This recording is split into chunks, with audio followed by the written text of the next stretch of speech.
अच्छी और सच्ची खबर में आज सबसे पहले बात बाढ़ का सामना कर रही दिल्ली की, जहां आखिरकार 3 दिनों बाद यमुना नदी के जलस्तर में कमी देखने को मिल रही है। आज सुबह यमुना नदी का जलस्तर 208.29 मीटर पहुंच गया। हालांकि अभी भी यह खतरा या कहें कि खतरे के निशान से 205 मीटर से 3 मीटर ज्यादा है, जिसके चलते दिल्ली के कई इलाकों में अभी भी यमुना का पानी तेजी से दाखिल हो रहा है। हालात बिगड़ते देख मुख्यमंत्री अरविंद केजरीवाल ने आईटीओ के पास टूटे ड्रेनेज को ठीक करने के लिए सेना की मदद मांगी और उपराज्यपाल वीके सक्सेना के साथ जाकर इस टूटे ड्रेनेज का निरीक्षण भी किया। वहीं अब तक 20,000 से ज्यादा लोगों को राहत शिविरों में पहुंचाया जा चुका है।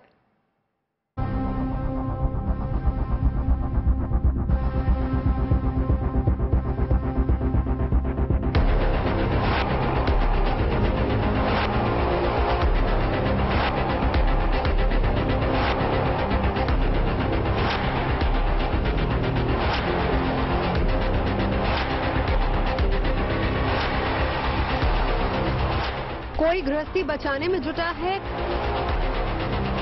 कोई जान बचाने में जुटा है,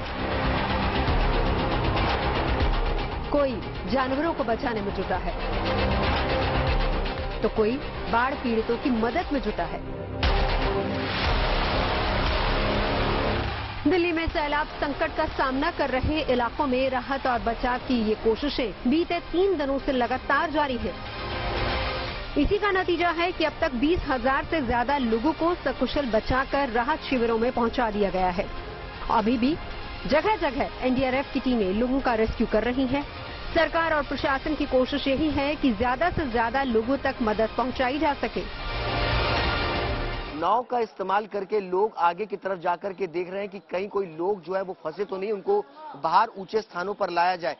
परिस्थितियां अगर कहा जाए तो लगातार पानी का जो स्तर जिस तरीके से बढ़ रहा है, उससे लोगों की परेशानियां जो है वो और ज्यादा बढ़ रही है। बेशक यमुना का जो लेवल है वो पिछले 24 घंटे के अंदर अगर कहा जाए तो थोड़ा थोड़ा कम होना जरूर शुरू हुआ है, लेकिन बहाव जो है पानी का, जो पिछले हथनीकुंड बैराज से लगातार छोड़ा गया है, वो उस बहाव के कारण पानी अभी निचले इलाकों में लगातार बढ़ रहा है। राजधानी के अलग अलग इलाकों में युद्ध स्तर पर चलाए जा रहे रेस्क्यू ऑपरेशन के बीच राहत की खबर ये है कि यमुना का जलस्तर कम होने शुरू हो गया है, लेकिन अभी भी यमुना का जलस्तर डेंजर लेवल से ऊपर यानी 208.29 मीटर पर है,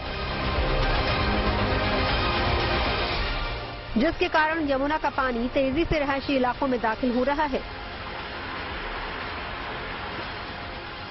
रिंग रोड से आई इस तस्वीर को देखकर यमुना के पानी की रफ्तार का अंदाजा लगाया जा सकता है। ये बता पाना ही मुश्किल है कि ये रिंग रोड है, कभी किसी ने कल्पना नहीं की होगी। ये आप पानी का करंट देखिए कि कितनी ज्यादा तेज है।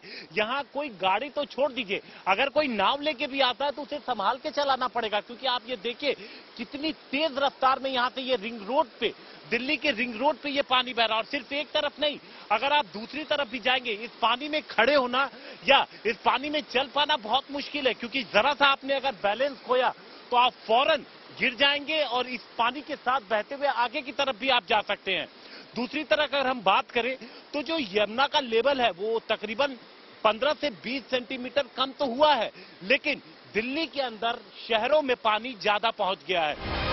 शहर में दाखिल होते ही पानी की वजह से दिल्ली के कई रिहायशी इलाकों में कई फीट तक पानी जमा हो गया। यहाँ तक कि सरकारी दफ्तरों में भी पानी घुसने की वजह से कामकाज पर असर देखने को मिल रहा है। आज तो सुप्रीम कोर्ट के बाहर सड़क पर भी बाढ़ का पानी नजर आया। ड्रोन कैमरे से ली गई ये वो तस्वीरें हैं जिनमें सैलाब के संकट से जूझ रही दिल्ली की हालत को साफ देखा जा सकता है। यहाँ पर जो ऑफिस है ये कार्यालय महानिदेशक लेखा परीक्षा केंद्रीय राजस्व ये दफ्तर है, और इसके अंदर देखिए, अंदर पूरा जो आप देख सकते हैं लबालब बाढ़ का पानी पहुंच चुका है। जो गमले रखे हैं देखिए वो गमले लगभग डूब चुके हैं, यानी तकरीबन 1 फीट से ज्यादा पानी अंदर पहुंच गया है। दूसरी तरफ जो कर्मचारी हैं देखिए वो ऊपर की तरफ वो बैठे हुए हैं, क्योंकि नीचे पूरा पानी भरा हुआ है, ये आप देख सकते हैं। और ये जो परिस्थिति है ये तमाम आसपास के दफ्तरों में बनी हुई है। जो सामने जो आयकर विभाग का दफ्तर है, आप देखिए जो दूसरी तरफ आयकर विभाग का दफ्तर है उसके अंदर भी प्रीमिसेस में पानी, नीचे की तरफ अगर देखेंगे तो प्रीमिसेस में पानी अंदर आयकर विभाग में भी यहाँ पर पहुंच गया है। अगर मैं आपको राजघाट के पास दिखाऊं तो आप पानी का फ्लो जिस तरह देखेंगे, ऐसा लग रहा है कि ये पूरी तरह से एक नदी में तब्दील हो चुका है। और ये जो पानी जा रहा है दिल्ली में, ये सभी छोटे छोटे इलाकों में जो यमुना नदी के आसपास कॉलोनीज है, उनमें पानी जा रहा है, वहां पर वाटर लॉगिंग हो रही है। इस सैलाब संकट से निपटने के लिए सरकार हर संभव कोशिश कर रही है, जिसकी गवाही ये तस्वीरें दे रही हैं। दिल्ली के मुख्यमंत्री अरविंद केजरीवाल और उपराज्यपाल वीके सक्सेना दोनों आईटीओ के पास टूटे ड्रेनेज का निरीक्षण करने पहुंचे और उम्मीद जताई कि जल्दी ही दिल्ली में हालात सुधरेंगे। पानी का बहाव इतना ज्यादा था यमुना का कि वो रेगुलेटर मुड़ गया और उसकी वजह से ब्रीच कर गया। साइड से अब पानी जो है वो इसको निकलने लग गया और वो शहर के अंदर एंटर कर रहा है पानी। तो एक तरफ यमुना का जल स्तर तो कम हो रहा है, ये एक अच्छी खबर है, लेकिन दूसरी तरफ ये रेगुलेटर के ब्रीच कर जाने से आईटीओ और आसपास के इलाकों में पानी घुस रहा है। तो पूरी रात मजदूरों ने और सौरभ भारद्वाज भी यहाँ खड़े थे, इंजीनियर्स ने यहाँ पे एक मड की वॉल क्रिएट करने की कोशिश की ताकि पानी को रोका जा सके। यहाँ आर्मी की टीम, एनडीआरएफ की टीम और irrigation and flood department, Delhi जल बोर्ड, सारे लोग लगे हुए हैं और वॉर फुटिंग पे काम चल रहा है। दरअसल हथनीकुंड बैराज से पानी छोड़े जाने के बाद यमुना के जलस्तर में जबरदस्त बढ़ोतरी हुई है, जिसके कारण दिल्ली के 6 जिलों को बाढ़ का सामना करना पड़ रहा है। मगर अब राहत भरी बात यह है कि हथनीकुंड बैराज से छोड़े जा रहे पानी में कमी आई है, जिसके बाद ये उम्मीद जताई जा रही है कि जल्दी ही यमुना का ये उफान शांत हो जाएगा और राजधानी के बाढ़ प्रभावित इलाकों में जनजीवन पटरी पर लौटेगा। दिल्ली से सुशांत मेहरा, हिमांशु मिश्रा और अक्षय डोंगरे के साथ bureau report, good news today.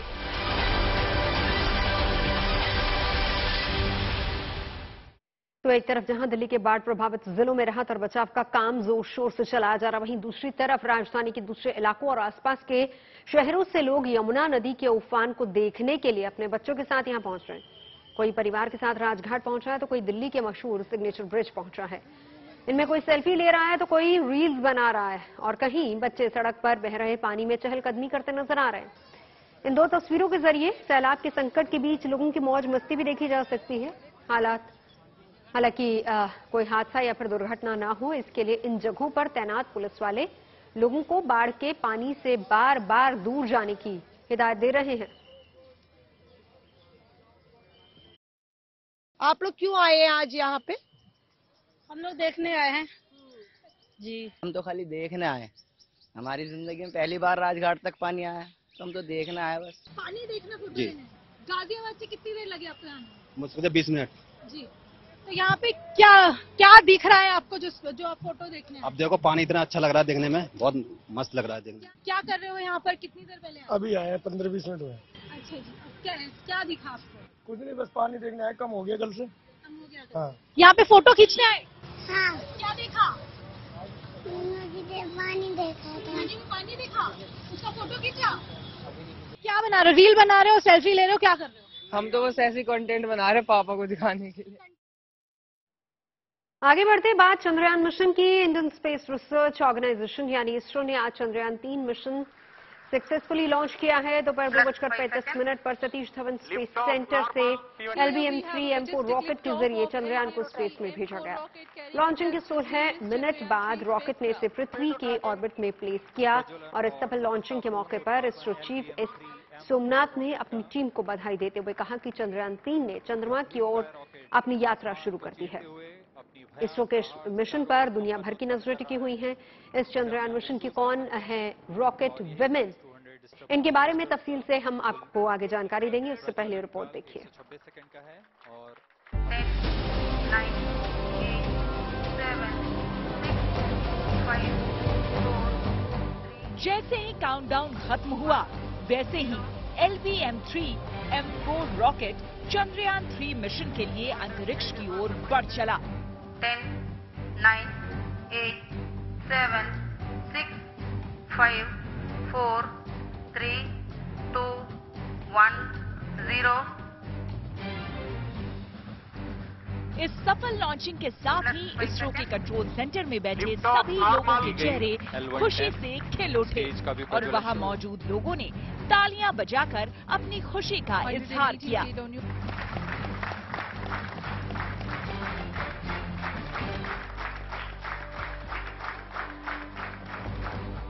Launching के 16 मिनट बाद रॉकेट ने इसे पृथ्वी की ऑर्बिट में सफलतापूर्वक प्लेस किया। अभी है +5 मिनट। जिसके बाद चंद्रयान 3 के आगे का मिशन शुरू हो गया। इंजन का इग्निशन और इसके प्रज्वलन के साथ ही तालियों की गड़गड़ाहट से गूंज उठा है मिशन नियंत्रण कक्ष। चंद्रयान 3 की इस सफल लॉन्चिंग के बाद इसरो चेयरमैन एस सोमनाथ ने अपनी टीम को बधाई दी और कहा कि चंद्रयान 3 ने चंद्रमा की ओर अपनी यात्रा शुरू कर दी है। Congratulations, India. Chandrayaan 3 has started its journey towards moon. Our dear LVM-3 has already put Chandrayaan 3 craft into the precise orbit around Earth. 170 by 36,500 kilometers was its intended target orbit, and it is precisely there now.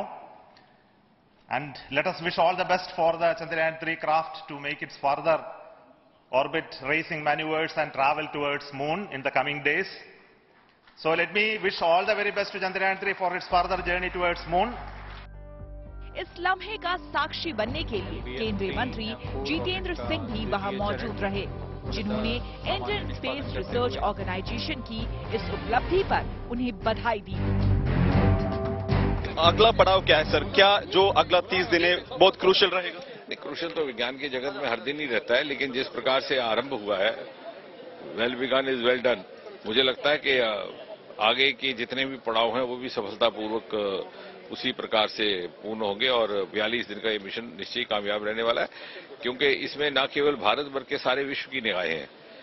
Chandrayaan के माध्यम से जो हमें निष्कर्ष प्राप्त होंगे उनका उपयोग नासा जैसे जो प्रीमियर इंस्टीट्यूट है वो भी करने वाले हैं। Chandrayaan 3 is upgraded in several aspects for the enhanced robustness through extensive ground tests and simulation. करीब 40 दिन बाद यानी 23 अगस्त को लैंडर और रोवर चांद के साउथ पोल पर उतरेंगे। ये दोनों 14 दिन तक चांद पर एक्सपेरिमेंट करेंगे। प्रोपल्शन मॉड्यूल चंद्रमा के ऑर्बिट में रहकर धरती से आने वाले रेडिएशंस की स्टडी करेगा। वहीं इस मिशन के जरिए इसरो पता लगाएगा कि लूनर सरफेस कितनी सिस्मिक है। सॉइल और डस्ट की स्टडी की जाएगी। ट्रांसफर ऑर्बिट में जाके फिर ये मून के ऑर्बिट में पहुंचेगा, जो मैक्सिमम डिस्टेंस उस टाइम कवर करेगा ट्रांसफर ऑर्बिट में।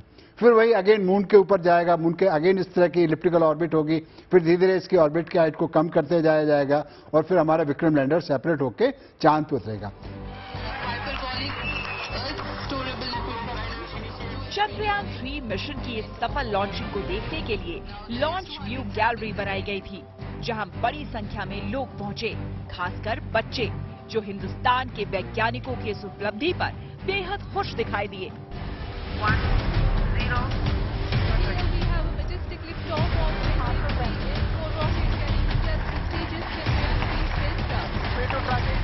I feel very proud of our country. India is doing very good now. I feel absolutely exhilarated and it was an amazing experience. ISRO अभी तक कई मिशन सफलतापूर्वक कर चुका है और अगर ये मिशन सक्सेसफुल रहा तो अमेरिका, रूस और चीन के बाद भारत ऐसा करने वाला चौथा देश बन जाएगा। इस बार इसरो वैज्ञानिकों को पूरी उम्मीद है कि वो अपने मिशन में कामयाब होंगे। बस इंतजार 23 अगस्त की शाम 5:47 का है, जब चंद्रयान 3 की सॉफ्ट लैंडिंग चांद के दक्षिणी ध्रुव पर होगी।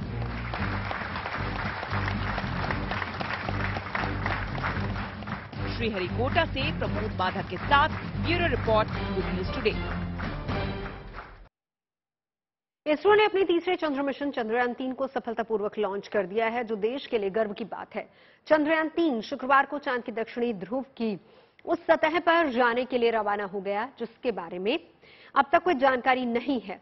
इस ऐतिहासिक पल में 4 चांद लगाए हैं चंद्रयान 3 की मिशन डायरेक्टर ऋतु करिधाल ने। भारत की रॉकेट वुमेन के नाम से मशहूर लखनऊ की बेटी डॉक्टर ऋतु करिधाल के इशारे पर चंद्रयान 3 श्रीहरिकोटा से अंतरिक्ष के लिए रवाना हुआ, जिसके बाद देश भर में जश्न का माहौल बन गया। लखनऊ में भी ऋतु के घर पर लोग जश्न मनाते नजर आए। ऋतु करिधाल के घर के सदस्यों ने एक दूसरे को मिठाई खिलाकर बधाई दी थी।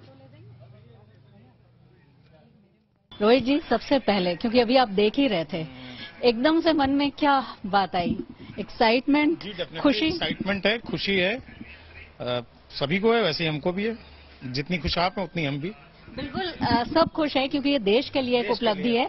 लेकिन आपकी अपनी बहन की अगर भूमिका को देखें तो उसमें एक भाई होने के नाते क्या बात मन में आ रही? बहुत प्राउड फील होता है, बहुत प्राउड फील होता है। हमें क्या, पूरे परिवार को बहुत प्राउड है उन पे कि जो उन्होंने मकाम हासिल किया, जो सफलता हासिल की है, वो दिखाता है कि उनकी लगन और जो उनकी मेहनत थी उसने उनको वहां तक पहुंचाया है। दरअसल लखनऊ की रहने वाली ऋतु विज्ञान की दुनिया में भारतीय महिलाओं की बढ़ती धाक की मिसाल है। ऋतु करिधा लखनऊ में पली बढ़ी। उन्होंने लखनऊ यूनिवर्सिटी में फिजिक्स में एमएससी की। विज्ञान और अंतरिक्ष में रुचि को देखते हुए ऋतु ने इसके बाद बेंगलुरु के भारतीय विज्ञान संस्थान में प्रवेश किया। इसके बाद ऋतु ने इसरो में नौकरी की शुरुआत की। एरोस्पेस में विशेषज्ञता हासिल करने वाली ऋतु का पूरा करियर उपलब्धियों से भरा रहा। साल 2007 में ऋतु को यंग साइंटिस्ट अवार्ड से नवाजा गया था। ऋतु करिधाल की उपलब्धि पर लखनऊ में उनके शिक्षकों और परिवार के लोगों में भी खुशी है। नवयुवक कॉलेज की टीचर डॉक्टर सृष्टि श्रीवास्तव ने कहा कि ऋतु ने जो उपलब्धि हासिल की है उससे लड़कियों को भी प्रेरणा मिलेगी। वो एक बहुत ही मेधावी छात्रा थी और बड़े फोकस्ड तरीके से वो पढ़ाई भी करती थी। और यही बात उन्होंने, जब उनको कॉलेज ने उनका फेलिसिटेशन किया तो भी उन्होंने स्टूडेंट को यही संदेश दिया कि जो काम करो वो फुल डेडिकेशन के साथ करो और अपना 100% दो। तो वो चीज उन्होंने संदेश भी दिया और यही उनके जीवन की सफलता का मुख्य आधार ये है, जो उनका डेडिकेशन, उनका कमिटमेंट किसी भी टास्क के लिए। अच्छी और सच्ची खबरों में आगे बढ़ते हैं। भारत फ्रांस की रणनीतिक दोस्ती के 25 साल पूरे हुए और इस खास मौके को यादगार बनाने के लिए प्रधानमंत्री नरेंद्र मोदी फ्रांस पहुंचे। फ्रांस की बैस्टिल डे परेड में जहां फ्रांस ने भारत के साथ दोस्ती की मिठास घोली और प्रधानमंत्री मोदी को इसके खास मेहमान के तौर पर आमंत्रित किया, वहीं प्रधानमंत्री मोदी भी दोस्ती की डोर को मजबूती देने के लिए उन्होंने कोई कोर कसर नहीं छोड़ी। प्रधानमंत्री मोदी राष्ट्रपति मैक्रो और उनकी पत्नी ब्रिजिट के साथ परेड के अलग अलग रंग देखते नजर आए।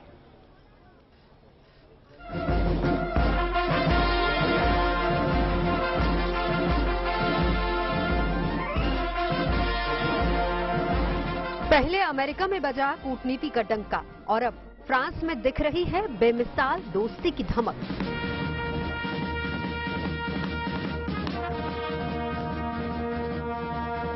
प्रधानमंत्री मोदी फ्रांस के दौरे पर हैं और दौरे का आज दूसरा दिन है। इस दौरे के जरिए फ्रांस के साथ रिश्तों की नई नींव रखी जा रही है।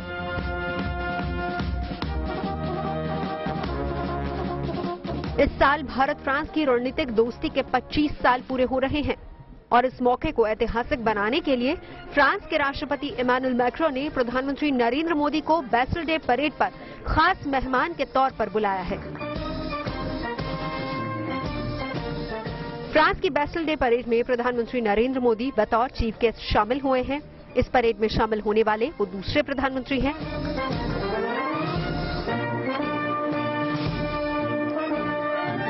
फ्रांस की फर्स्ट लेडी ब्रिजिट मैक्रो ने प्रधानमंत्री नरेंद्र मोदी को रिसीव किया और फिर राष्ट्रपति इमैनुअल मैक्रो ने मोदी को गले लगाकर दिल से स्वागत किया। भारत फ्रांस के बीच मजबूत होते रिश्तों की बानगी तब देखने को मिली जब फ्रांस के राष्ट्रपति मैक्रो ने हिंदी में ट्वीट किया। मैक्रो ने लिखा, भारत और फ्रांस 25 साल की रणनीतिक साझेदारी, विश्वास और दोस्ती के बंधन का जश्न मना रहे हैं। प्रिय नरेंद्र मोदी का पेरिस में स्वागत है।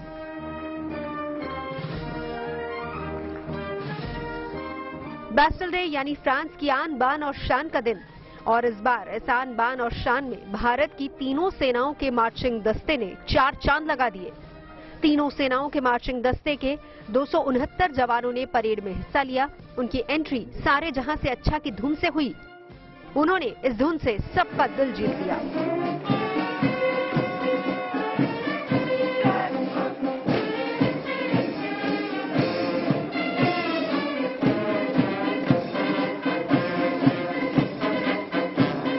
बैस्टिल डे परेड के दौरान भारतीय वायुसेना के 3 राफेल फाइटर जेट ने फ्रांस के लड़ाकू विमानों के साथ फ्लाई पास किया।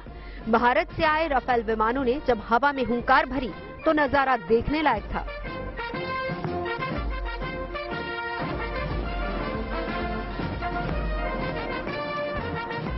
मार्चिंग की बात करें तो थल सेना की पंजाब रेजिमेंट के जवानों ने कैप्टन अमन जगताप के नेतृत्व में पेरिस की सड़कों पर अपनी शानदार मार्चिंग से धाक जमाई।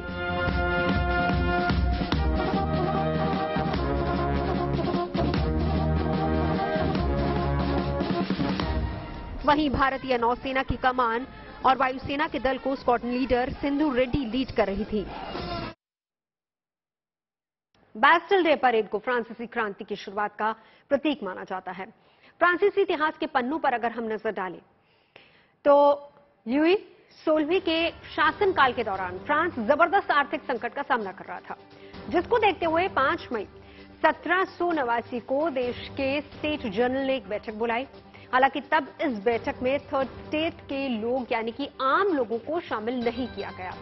सरकार के इस फैसले से आम जनता काफी नाराज हुई। उसके बाद फ्रांस की आम जनता ने राजा लुई 16वें के खिलाफ विद्रोह का ऐलान कर दिया। इस दौरान राजा के आदेश पर क्रांतिकारियों और आम नागरिकों को गिरफ्तार करके बैस्टिल जेल में कैद कर दिया गया।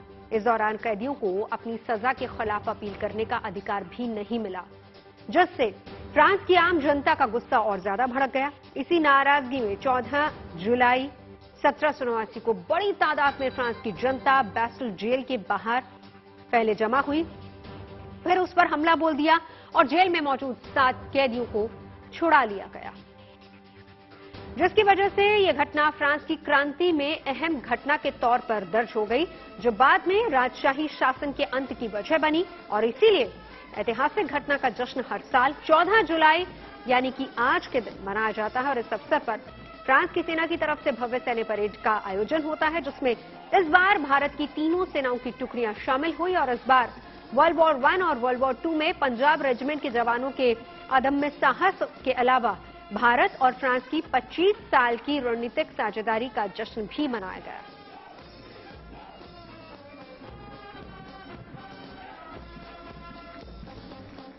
खबरें सच्ची होनी चाहिए, अच्छी खुद ब खुद लगती है। Navjot Randhawa signing off. आप सुनते रहिए गुड न्यूज, देखते रहिए गुड न्यूज।